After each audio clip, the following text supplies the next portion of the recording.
Un musée, c'est dans une société moderne, hein, c'est un gigantesque institution de culture. Les objets Kanak conservés dans les musées nationaux et à travers doivent être des ambassadeurs de la culture Kanak. Le Quai Branly, aujourd'hui, quand il fait des acquisitions, il le fait en toute transparence. Je pense que ce qui pose problème, sont les collections anciennes.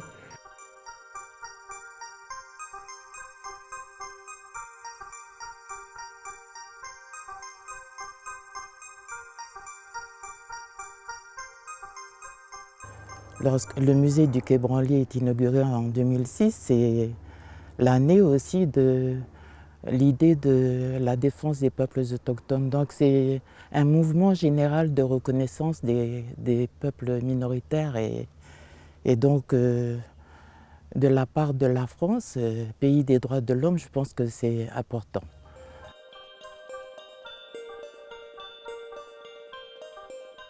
On a réfléchi sur ce que devait être ce musée. Malheureusement, pendant 5 jours, on n'a pas réussi à dire ce qu'il devrait être. Par contre, on a réussi à dire ce qu'il ne devrait pas être. Ce qu'il ne devrait pas être, c'est qu'il ne devrait pas être un musée ethnographique, parce que l'ethnographie, c'est la science de l'autre, c'est l'étude de l'autre, c'est l'altérité. C'est vraiment l'Afrique subalterne.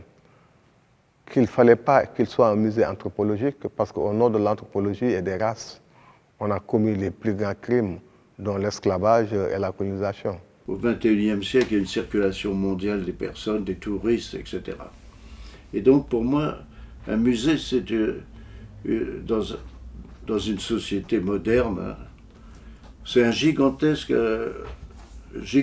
institution de culture. Et ouverte à tout le monde, pas seulement au public français, mais à tous les âges, les enfants comme les adultes. C'était mieux si tu as 1 500 000 personnes qui passent au Quai Branly.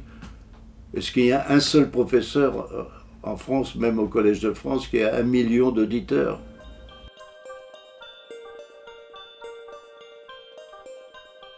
On a une responsabilité historique. Par des pillages, par des achats intelligents, etc., par des donations. Se trouve chez nous 4/5 des objets mondiaux, quoi. Donc on a une responsabilité mondiale. Et la France, comme d'autres pays, on est très riche.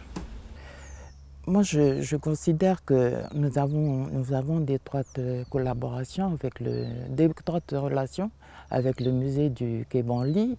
Il faut faire de sorte que les objets qui actuellement sont absents des collections du musée territorial puissent venir pour des durées limitées au centre Chibaou ou au musée territorial, de manière à ce que les objets viennent se ressourcer et puissent retourner après dans les musées nationaux. Je trouve cette formule intéressante parce que ainsi ce patrimoine peut se ressourcer et ça permet aussi à la création contemporaine de s'inspirer de ces travaux des générations anciennes et donc continuer à maintenir le fil entre la tradition et la modernité. Pour l'instant, ça se fait avec le musée du Quai Branly, mais on a aussi fait ça avec le musée de Rochefort. Donc c'est des expériences intéressantes. C'est la première fois que cela se faisait. Je pense qu'on est aujourd'hui au top et donc nous pouvons accueillir des objets des musées nationaux. Mais encore une fois, il faut des conventions, il faut s'assurer de la sécurité des objets et identifier les objets qui sont actuellement, dont on a besoin en Nouvelle-Calédonie. Le Quai Branly, aujourd'hui, quand il fait des acquisitions, il le fait en toute transparence. C'est des objets qui ont des identités bien connues, qui ont des pédigrés. Vous vous rappelez, même au tout début, le bélier qui avait été offert au président Chirac, qui avait posé beaucoup de problèmes, et je pense qu'ils ont eu la bonne attitude en faisant plus ou moins un prêt permanent au Musée national du Mali. C'est une forme de restitution d'ailleurs, avant l'heure. Je pense que ce qui pose problème, sont les collections anciennes qui ont été acquises dans les conditions que l'on sait et sur lesquelles il y a un débat qui a été ouvert, très courageusement d'ailleurs, par le président Macron et qui a confié à des universitaires valeureux que sont Felwine Sarr et Bénédicte Savoy de faire un travail incroyable qu'ils ont fait en 8 mois.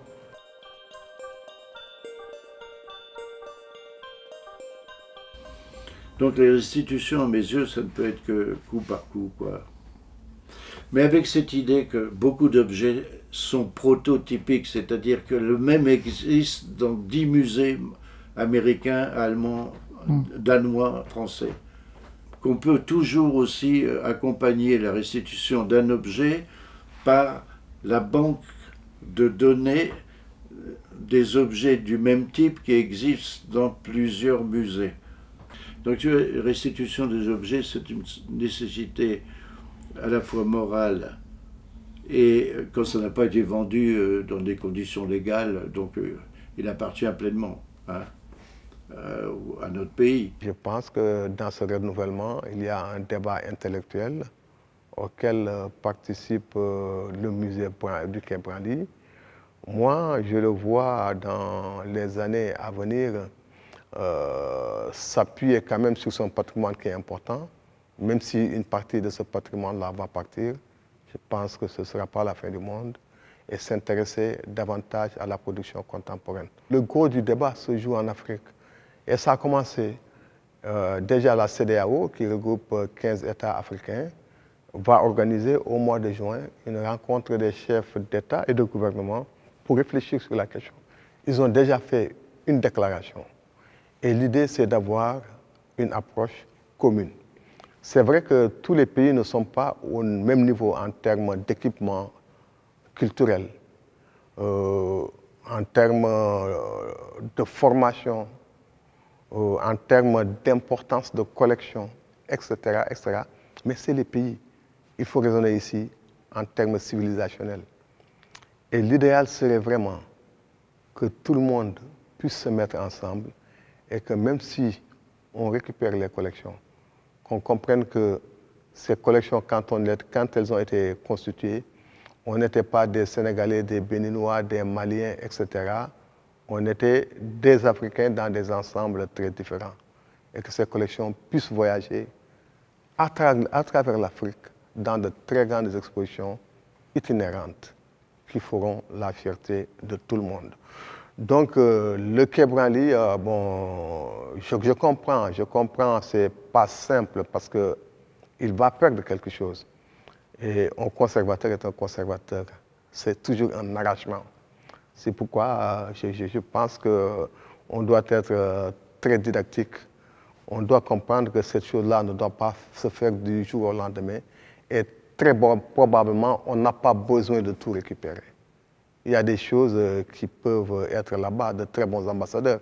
Nous, par exemple, on a une Pierre Lyre qui vient du Sénégal, qui est là-bas. C'est un très bel ambassadeur du Sénégal.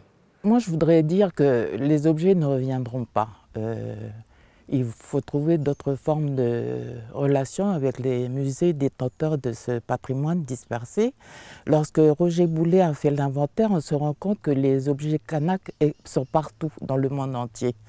Plus de 60 musées français en conservent. Et donc, nous, on est plutôt partants sur l'idée de dire que là où ils sont des ambassadeurs de notre culture. Et par contre, moi, ce que j'aimerais dire, c'est que voilà, souvent, ils sont dans des réserves. Il faut impérativement qu'on les sorte des réserves, qu'on les mette en valeur, parce que, en fait, ces populations ou ces peuples ou ces générations qui les ont créés, ils ont une descendance. La culture kanak, elle n'est pas morte, elle vit au quotidien aujourd'hui. Et je pense que, certes, nous, on est intéressés de savoir comment on parle de nous.